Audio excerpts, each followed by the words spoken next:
말씀은 로마서 8장 22절에서 27절입니다. 로마서 8장 22절에서 27절입니다.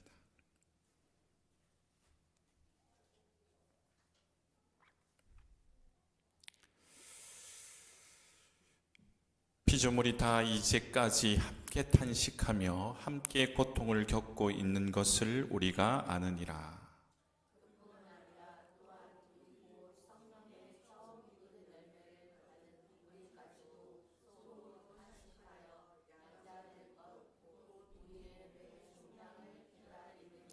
우리가 소망으로 구원을 얻었음에 보이는 소망이 소망이 아니니 보는 것을 누가 바라리요?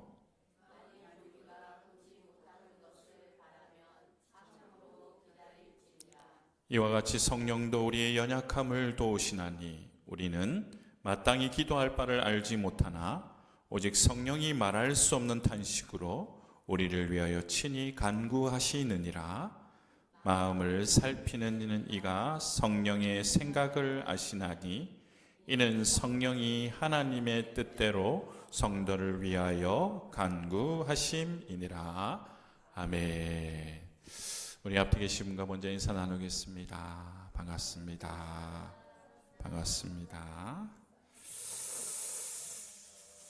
우리는 말씀을 통해 하나님과 동행하며 그분의 부르심에 응답하고자 애쓰며 살았습니다. 기도의 무릎을 꿇고 말씀 앞에 서며 우리 영혼이 주님을 향해 움직이는 거룩한 노력을 멈추지 않기 위해 힘씁니다. 하지만 막상 교회의 문을 나가다 보면 세상의 거친 파도와 또 우리가 감당하기 어려운 일들을 통하여서 우리가 아멘으로 고백했던 일들이 사라지고 가혹한 현실 속에서 무릎을 꿇을 때가 있습니다. 설명할 수 없는 고난과 또 끝이 보이지 않는 질병과 무너진 관계의 파편 앞에서 우리는 늘 당황해야 합니다. 그때 우리 입술에서 터져 나오는 것은 유창한 기도가 아닙니다. 그저 가슴 깊은 속에서 올라오는 깊은 단식입니다. 오늘 본문 로마서 8장은 성경 중에 성경이라고 불리는 영광스러운 말씀입니다. 그런데 이 승리와 영광의 한복판에서 사도 바울은 탄식이라는 단어를 3번이나 반복해서 강조하고 있습니다. 탄식은 근심이나 원망으로 한탄하며 숨을 내쉬는 것을 탄식이라고 말합니다. 우리는 언제 탄식합니까? 내 힘으로 도저히 넘어설 수 없는 벽이 있을 때, 억울함과 또 사무치는 여러 가지 일들이 있을 때, 혹은 사랑하는 이의 고통이 그저 무기력하게 쳐다볼 수밖에 없는 상황일 때 우리 입에서는 주여라는 짧은 탄식이 뿜어져 나옵니다. 많은 이들이 오해를 하는 것 중에 하나가 뭐냐면 믿음 좋은 성도들은 늘 기뻐해야지 어떻게 탄식할 수 있는가라는 것입니다. 자신의 아픔을 믿음이 없으므로 자책한다라는 거죠. 그런데 성경은 다르게 말합니다. 출애굽기 2장 23절에 고동 노동에 지친 이스라엘 백성들이 탄식하며 부르짖으니라고 그 소리가 하나님 앞에 상달되었습니다. 오늘 본문은 놀라운 영적 비밀을 선포하고 있습니다. 피조물이 탄식하고 구원받은 백성들이 탄식하며 심지어 우리 안에 계신 성령님조차 탄식하신다라는 거예요. 탄식은 단순히 허공에 흩어지는 절망의 한숨이 아니라 그것은 하나님이 들으시는 가장 강렬하고 본질적인 언어라는 것입니다. 오늘 이 시간 로마서가 전하는 이 3가지의 탄식을 통해 우리의 찢긴 마음에서 새어나오는 신음이 어떻게 소망의 노래로 바뀌는지, 그리고 고통의 신비를 넘어 감추어진 하나님의 영광이 무엇인지를 깊이 깨달아가는 시간이 되시기를 주님의 이름으로 축원합니다. 첫 번째로 성도의 탄식이 소망이 되는 이유는요, 완성을 향한 거룩한 과정이기 때문입니다. 성도의 탄식이 소망이 되는 이유는 완성을 향한 거룩한 가정이다. 오늘 본문 22절에서 23절에 보니까 그뿐 아니라 또한 우리 곧 성령의 처음 익은 열매를 받은 우리까지도 속으로 탄식하며 양자될 것 곧 우리의 몸의 속량을 기다리니라. 우리가 소망으로 구원을 얻음에 보이는 소망이 아니네. 보는 것을 누가 바라리요. 우리가 신앙생활하면서 가장 깊은 침묵에 빠지는 순간이 언제냐? 하나님의 말씀의 약속과 나의 현실 사이에서의 거리가 크게 느껴질 때, 우리는 교회에서 예수님을 믿으면 기쁨이 넘치고 평안하다고 배웠습니다. 모든 것이 협력하여 선을 이룬다고 아멘으로 화답하였습니다. 그러나 교회 문을 나서면 우리는 냉혹한 현실을 맞이하게 됩니다. 신실하게 신앙생활 하던 분이 갑자기 불치병을 받기도 한다든지, 정직하게 기업을 경험하는 사람이 부도를 난다든지, 요 근래 우리 집사람도 너무나 힘들어합니다. 신실하게 또 정직하게 또 병원에서 열심히 일을 했지요. 근데 자기와 상관없이 병원이 어려움을 겪고 부도가 나고 이런저런 병원을 옮기다 보니 거기에서 생각지도 못했던 일들이 자꾸 벌어지고 나와야 되는 상황, 또 양심을 지키기 위해 나와야 되는 상황, 여러 가지 일들 때문에 늘 내가 왜 이렇게 이런 일을 당해야 되지 하면서 고민할 때가 많이 있습니다. 그리고 한숨을 쉽니다. 그리고 이번에 또 갔던 요양원도 또 여러 가지 또 문제로 이것을 관둬야 되니 또 다녀야 되니 더 이상 옮기기 싫은데 그런 마음들. 이때 우리 내면엔 겉으로 표현할 수 없는 질문이 튀어나옵니다. 하나님, 우리가 무엇을 그렇게 잘못했습니까? 제 믿음이 부족해서 하나님의 보호하심을 막으신 것입니까? 사탄은 이 틈을 놓지 않고 우리를 정죄합니다. 네 꼴을 봐라. 하나님의 자녀라면서 왜 그렇게 초라하게 사느냐? 그래서 많은 성도들이 고난이 닥치면 자신의 아픔을 숨깁니다. 탄식하는 것이 믿음 없음으로 생각하기 때문입니다. 하지만 오늘 본문에서 사도 바울은 충격적인 선언을 합니다.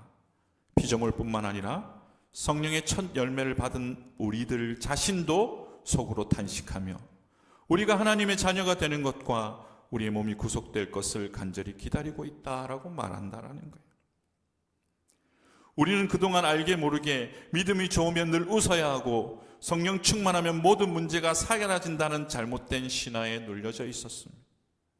그래서 아파도 안 아픈 척, 슬퍼도 기쁜 척 가면 쓴 신앙생활을 해왔는지 모릅니다. 그러나 성경은 정직합니다. 성령 충만한 사람도 운다. 아니, 성령이 임했기에 더 깊은 탄식이 있다라는 거예요. 죽은 시체는 고통을 느끼지 못합니다. 꼬집어도 반응이 없습니다. 하지만 살아있는 생명체는 아픔을 느낄 수밖에 없습니다. 우리가 탄식하는 것은 우리 안에 성령의 생명이 살아 숨쉬고 있다는 확실한 증거가 됩니다. 세상의 사람들은 자신의 욕망을 채워지지 않아 탄식하지만 성도는 죄와 사망이 가득한 이 세상에서 하나님의 뜻과 다르기에 늘 영적인 통증을 느끼는 것입니다. 그러므로 여러분, 우리가 겪는 그 막막함과 탄식, 그리고 각 가정에 흐르는 깊은 한숨은 결코 믿음 없음으로 결론 짓지 말아야 한다는 것입니다. 그것은 여러분들이 타락한 세상 속에 속하지 않고 거룩한 하나님 나라에 속해 있다는 영적 소속감에서 충돌하는 것입니다. 그렇다면 왜 성령 받은 우리가 이토록 아파할 수밖에 없냐라는 거예요. 바울은 그 이유를 성령의 처음 익은 열매라는 말을 하고 있습니다. 첫 열매를 손에 쥐었다라는 것은요, 곧 풍성한 추수가 시작되었다는 신호탄이죠. 즉 우리는 성령을 통해 하나님의 나라의 맛, 천국을 맛본 사람들입니다. 그런데 이 맛봄이 거룩한 고통의 시작이라는 거예요. 평생 매연 속에 살던 사람이 공기가 탁한 줄 모르고 살아가요. 하지만 산 정상이라든지 어떤 깊은 시골에 가면 우리가 뭘 느낄 수 있습니까? 공기가 참 맑다라는 걸 느껴요. 그리고 다시 세상으로 오면 어떤 생각이 듭니까? 공기가 탁함을 알게 되는 것입니다. 우리가 이 땅의 부조리와 아픔을 보며 탄식하는 이유는 성령님을 통해 하늘의 맑은 공기를 이미 맛보았기 때문에 일어나는 현상입니다. 이 세상이 본향이 아님을 알게 되었기에 느끼는 탄식이라는 것이죠. 사도 바울은 이처럼 탄식할 수밖에 없는 우리의 육체와 그 안에서 새로워진 우리의 영혼의 신비를 이렇게 설명합니다.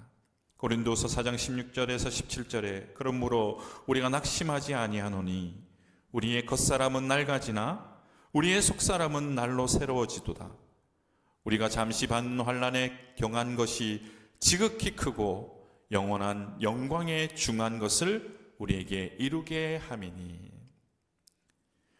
나이가 들고 병드는 것을 너무 서러워하지 마십시오. 사도 바울은 우리의 겉사람은 낡아진다고 말합니다. 이것은 세상의 섭리이자 죄된 세상에 사는 육체의 한계입니다. 하지만 바울은 거기서 멈추지 않습니다. 겉사람이 낡아지는 그 순간에도 속사람은 날로 새로워진다라는 거예요. 어떻게 그럴 수 있습니까? 겉사람이 약해지면 비로소 붙들게 되는 게 무엇입니까? 바로 하나님의 능력이기 때문입니다. 몸이 건강할 때는 내 힘으로 살지만 몸이 약해지면 주님의 힘으로 사는 법을 배웁니다. 이것이 바로 속사람의 갱신이라 할 수 있을 것입니다. 지금 겪는 육체의 아픔은 장차 우리에게 임할 영원한 영광의 무게에 비하면 가볍다라는 거예요. 바울은 우리의 탄식이 구체적으로 우리 몸의 속량을 기다리는 것이다. 몸의 속량이란 말은 참 어렵습니다. 이것을 좀 쉽게 설명하면은 여러분, 우리가 예수님을 믿고 구원받았다는 것은 우리의 영혼이 주인이 바뀌었다라는 뜻이죠. 마귀의 자녀에서 하나님의 자녀로 신분이 바뀐 것입니다. 우리 안에는 거룩한 성령님이 들어와 계십니다.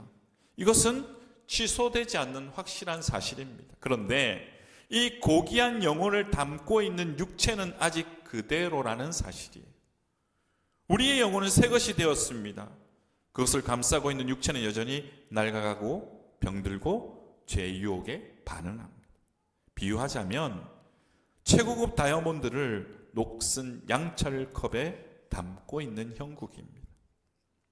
이 불일치 때문에 탄식이 나오는 거예요. 성령이 충만하면 감기도 안 걸려야 되죠. 관절염도 낫고 늙지도 않아야 하는데 현실은 그렇지 않다. 아무리 기도를 많이 해도 무릎이 아프고 아무리 목사님이라도 병원에 갑니다. 그것은 믿음이 없어서가 아닙니다. 우리의 영혼은 이미 구원을 받았지만 아직 육체는 완성되지 않았다라는 거예요. 우리 인생이 무너지고 있다는 신호는 아닙니다. 오히려 우리 몸이 장차 입게 될 영광의 형체를 간절히 소망하게 만드는 하나님의 방법입니다. 우리가 겪는 육체의 아픔과 현실의 탄식은 썩어질 육체를 벗고 영원히 썩지 않을 영광스러운 옷을 입기 위한 거룩한 탈피의 과정이라고 할 수 있습니다. 죽은 자는 아픔을 느끼지 못하지만 생명이 있는 자는 더 나은 옷을 입기에 낡은 옷을 벗으며 탄식하는 법입니다. 그러므로 이 탄식은 절망의 비명이 아니라 영광스러운 옷을 입기 위한 소망의 탄식입니다. 그렇다면 여러분, 우리는 이 소망의 신음을 안고 남은 삶을 어떻게 살아야 하느냐? 우리의 현실은 무너진 폐허가 아니라 공사 중인 현장이라고 볼 수가 있습니다. 공사장은 어떻습니까? 늘 시끄럽고 먼지도 날리고 어수선합니다. 그러나 지나가는 행인이 혀를 차며 불편해할지도 모릅니다. 그런데 나중은 어떻게 됩니까? 아주 아름다운 웅장한 건물이 되는 것입니다. 지금 우리는 몸의 속량이라는 완공의 날을 기다리고 있는 것입니다. 답답하고 소음으로 가득할지라도 낙심하지 말아야 합니다. 하나님께서 여러분을 원석을 깎아 예수 그리스도의 형상으로 만들고 계신 중입니다. 나는 망가진 인생이 아니라 아직 공사가 끝나지 않았음을 기억해야 합니다. 이 믿음의 고백이 여러분의 삶 가운데 있다면요, 이 탄식이 여러분 정말로 절망이 아니라는 거예요. 우리의 탄식은 영원한 영광의 몸을 잊기 위해 비로소 멈추게 되는 것입니다. 그때까지 이 소음, 공장의 소음을 완성을 하는 기대로 살아가며 하나님이 우리에게 주시는 힘과 용기로 또 하나님 앞에 엎드려 그 일들을 이루어 나간다면 우리는 성도의 탄식이 소망이 되는 줄 믿습니다. 이런 믿음을 가지고 승리하시는 저와 여러분 되시기를 바랍니다. 성도의 탄식이 소망이 되는 두 번째 이유는요, 고통 속에 감추어진 소망을 보기 때문입니다.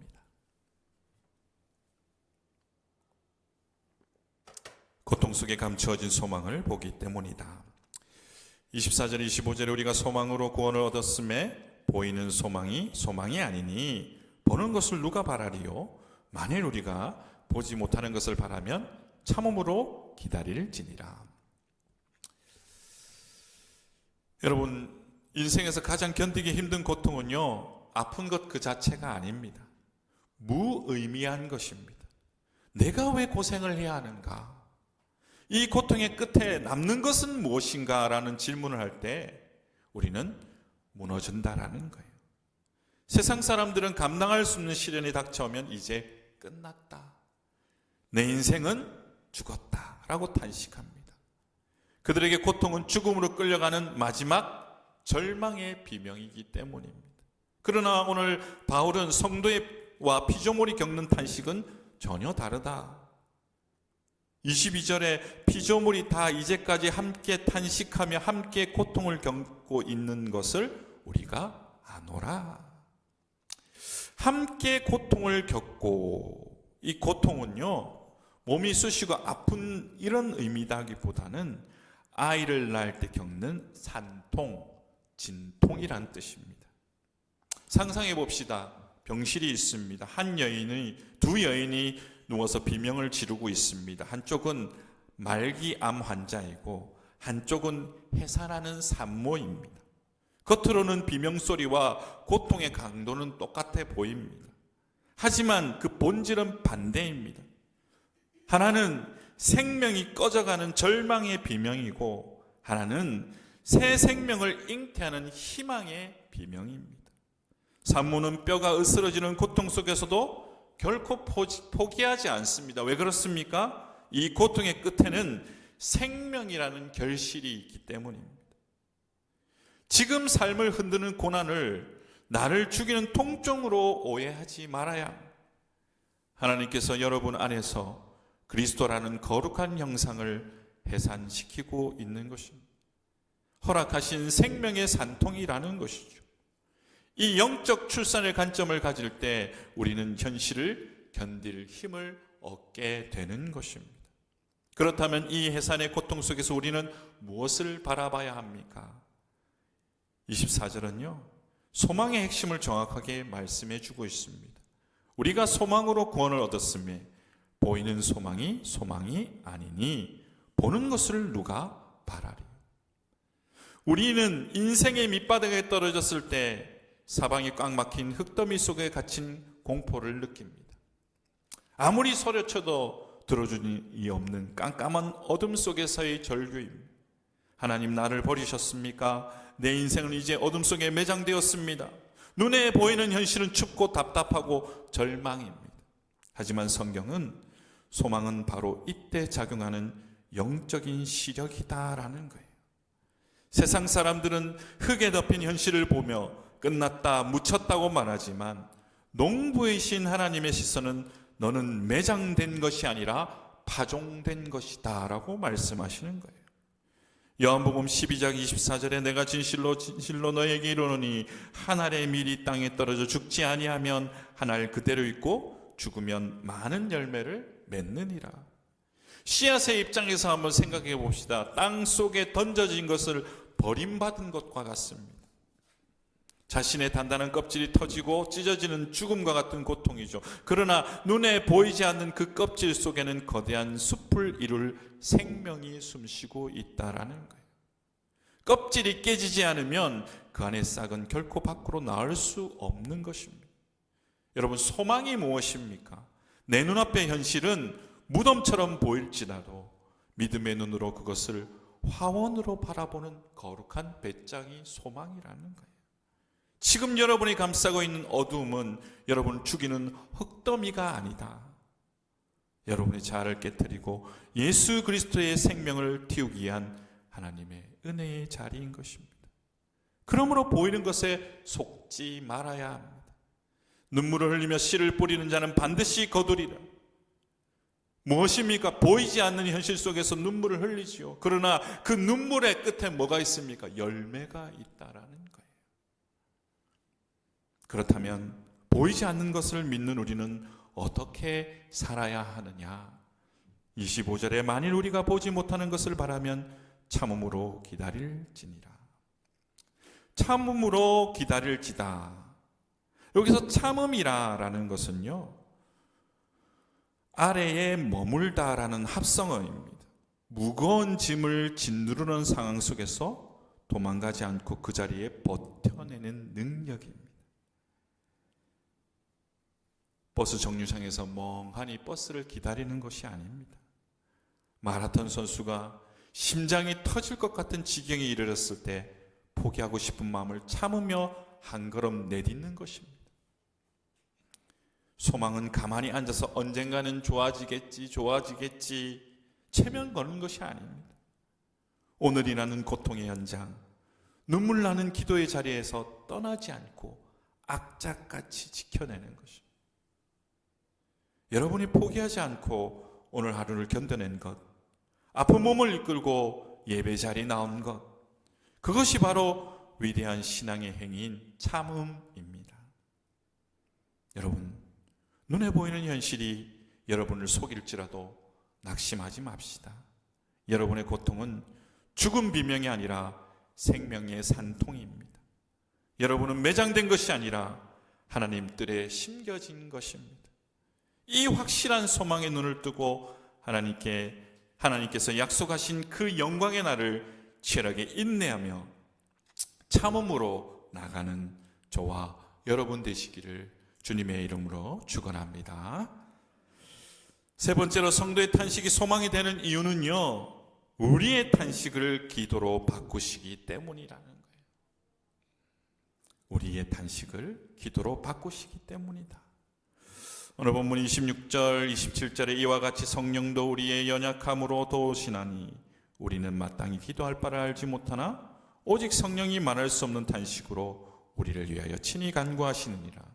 마음을 살피시는 이가 성령의 생각을 아시나니 이는 성령이 하나님의 뜻대로 성도를 위하여 간구하심이니라.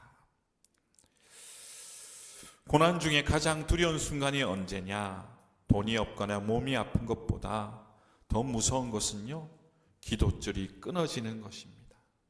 신앙생활 하다 고통의 무게가 너무나 무거워 영혼이 탈진하는 순간이 찾아올 때 무릎은 꿇었는데 입이 떨어지지 않는 거예요. 머릿속은 하얗게 되고 가슴은 먹먹하여 그저 주여 주여 라는 짧은 말만 외치는 상태. 그때 사탄은 우리에게 말합니다. 거봐, 너는 끝났어. 기도할 일도 없으면서 무슨 하나님의 자녀야. 이 정죄감 때문에 우리는 더 깊은 수렁에 빠지게 됩니다. 하지만 바로 이 절망의 끝자락, 내 힘이 완전히 바닥난 그 지점에서 로마서 8장은 가장 위대한 반전이 시작됩니다. 26절에 보니까 이와 같이 성령도 우리의 연약함을 도우시나니. 웬만하면 원어의 단어의 뜻은 말하지만 단어를 언급하면서 하나하나 설명은 잘 하지 않습니다. 그런데 오늘은 조금 이해가 필요한 것 같아서 말씀드리면, 성령님이 우리를 도우신다 할 때 이 헬라어 단어는 합성어입니다. 세 가지가 묶여있는 합성어입니다. 함께, 맞은편에서 붙잡는다. 이게 도우신다라는 뜻입니다. 함께 맞은편에서 붙잡는다. 한번 생각해 봅시다. 무거운 돌덩어리가 있습니다. 옮겨야 합니다. 혼자서는 꿈쩍도 하지 않습니다. 땀을 뻘뻘 흘리며 끙끙대고 있는데 누군가 와서 맞은편에서 함께 붙잡는다라고 한번 생각해 봅시다.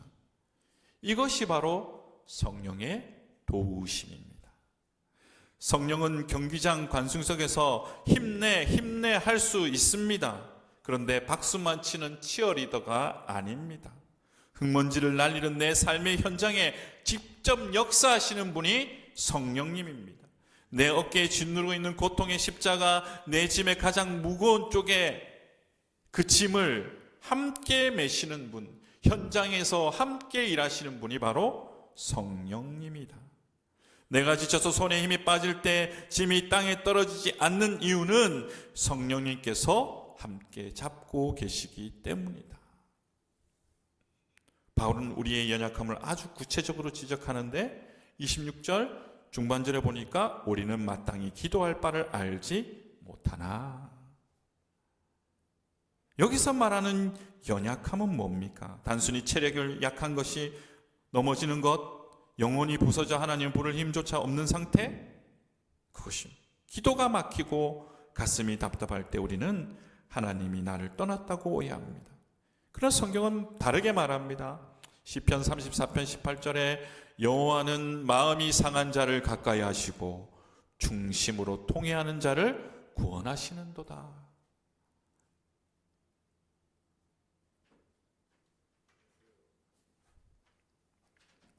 우리가 기도가 유창해야 하나님이 들으신다고 생각하지만 하나님은 우리의 화려한 언어보다 상한 마음 그 자체에 주목하십니다. 여러분, 너무 힘들어서 입이 떨어지지 않는 그 깊은 침묵의 순간 속에 하나님 멀리 계신 것이 아니라 우리의 상한 마음을 바로 아시고 곁에 와 계신다라는 거예요. 그렇다면 구체적으로 우리의 연약함은 무엇입니까? 우리는 솔직해져야 합니다. 우리는 사실 기도를 잘 모릅니다. 우리의 지식은 한계가 있고 우리의 시야는 지금 당장 갇혀있기 때문에 우리는 종종 나에게 독이 되는 것을 달라고 떼쓸 때가 많이 있어요. 저도요, 기도하면 할수록 어떤 마음이 든지 아십니까? 내가 지금 바르게 기도를 하고 있는 걸까? 이것이 나의 욕심이 아닐까? 이것이 하나님이 원하시는 기도일까? 수백 번, 수천 번 되새길 때가 있습니다. 이런 거 있잖아요. 어떤 사람들은 저 땅을 얻기 위해서 무조건 가야 된다. 그죠? 주실 줄 믿습니다 하고 나갑니다. 근데 어떤 사람들은 하나님 뜻이 무엇인지 기다려야 합니다. 그럽니다.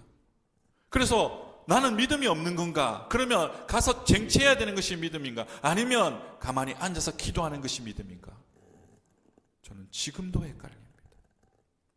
우리는 기도를 모릅니다. 우리는 연약하기 때문에. 우리 모습이 그래요. 천하의 사도 바울도 그랬습니다. 육체의 가시를 제거해달라고 3번이나 기도했죠. 바울의 판단에는 가시가 없는 것이 복음 전파에 더 유리하다고 생각했어요. 확신했습니다. 그러나 하나님은 노라고 말씀하셨어요. 네 은혜가 족하다. 바울은 편안함을 구했으나 하나님은 바울의 영혼이 교만하지 않도록 거룩함을 주려고 했습니다. 바울은 뭐가 최선인지 몰랐다라는 거예요. 그런데 하나님은 알고 계셨다.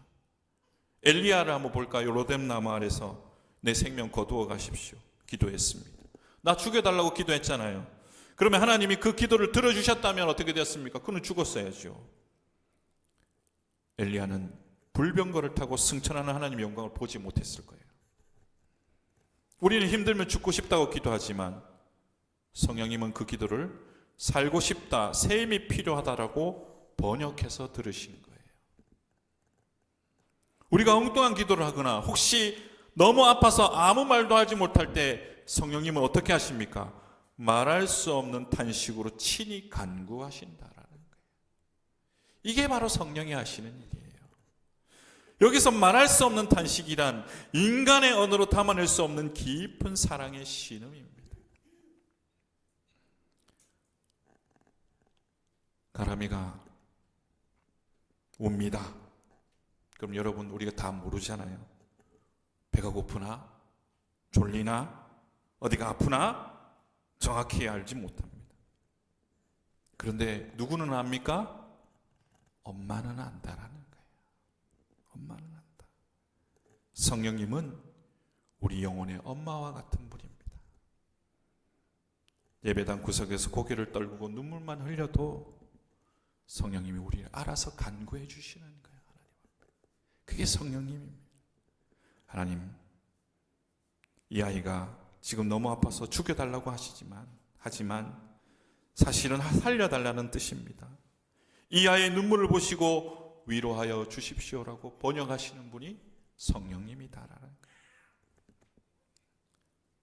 27절에 마음을 살피신 이가 성령의 생각을 아시나니 이는 성령이 하나님의 뜻대로 성도들을 위하여 간구하심이니라. 성령의 간구가 하나님의 뜻대로 드려진다. 우리의 기도의 유일한 안전장치이자 승리의 보증입니다. 내 뜻대로 드린 기도는 응답받지 못할 수 있고 응답받는 것이 오히려 재앙이 될 수도 있습니다. 그러나 성령님이 나를 대신해 올려드리는 기도는 하나님의 마음과 100% 일치하시기에 반드시 응답된다. 때로는 내 인생이 내 계획대로 풀리지 않아 답답할 때가 있습니다. 그런데 시간이 지나면요, 무릎을 치게 돼요. 그때는 내 뜻대로 안 되는 것이 천만다행이구나. 하나님이 내 고집을 꺾으시고 성령님의 뜻대로 나를 이끄신 것이 진짜 축복이었구나 라는 것을 알게 된다. 여러분, 그러므로 기도가 잘 안 된다고 해서 기도의 자리를 떠나지 맙시다. 말을 유창하게 해야만 기도가 아닙니다. 하나님 앞에 나와 앉아있는 것, 그저 십자가를 바라보며 깊은 한숨을 내쉬는 것, 그것만으로도 충분합니다. 여러분의 입술이 멈춘 그 순간에도 여러분 안에서 성령님은 쉬지 않으시고 지금도 일하고 계십니다. 나보다 나를 더 잘 아시는, 나보다 나를 더 사랑하시는 성령님께서 나의 비명과 신음을 천국에서 가장 아름다운 기도의 향기로 바꾸어 하나님 보좌 앞에 올리고 계십니다. 이 성령님의 도우심을 믿고 오늘 이 단식의 기도를 하나님 앞에 올려드리는 저와 여러분 되시기를 바랍니다. 오늘 로마서 8장을 통해서 우리 입술에서 터져나오는 단식의 진짜 의미를 발견하였습니다. 지금까지 우리는 단식을 믿음 없는 증거요, 인생의 실패라고 생각하며 숨기기에 급급했습니다. 하지만 그 단식은 실패가 아니라 그것은 천국을 맛본 자만이 가질 수 있는 거룩한 소리이다. 영광의 자녀로 태어나기 위한 생명의 산통이다. 이제 여러분의 고통에 붙어있는 절망이라는 이름표를 떼시고 그 자리에 산통과 파종이라는 소망의 이름표를 붙이셔야 합니다. 우리는 지금 죽으러 가는 것이 아니라 하나님의 형상을 낳으러 가는 것입니다. 우리는 어둠 속에 매장된 것이 아니라 생명의 싹을 틔우기 위해 심겨진 것입니다. 무엇보다 여러분이 기억해야 될 것은 너무 힘들어 기도조차 할 수 없는 그 깊은 침묵의 밤에도 여러분은 결코 혼자가 아님을 믿으시기를 바랍니다. 내 짐의 맞은편을 꼭 붙들고 계시는 성령님, 나의 말 못한 신음을 가장 완벽한 기도로 바꾸어 하나님께 올려드리는 성령님이 우리 안에 계시기 때문입니다. 눈에 보이는 현실이 아닌 보이지 않는 영광을 바라보십시오. 성령의 도우심을 의지하여 한 주간 여러분의 삶 가운데 하나님의 놀라운 소망을 바라보고 하나님이 주시는 놀라운 은혜로 말미암아 눈물이 기쁨으로 바뀌고 아픔과 슬픔이 하나님이 우리에게 주시는 놀라운 은혜의 자리임을 깨닫고 기쁨으로 승리해 나가는 그런 저와 여러분 되시기를 주님의 이름으로 축원합니다. 아멘.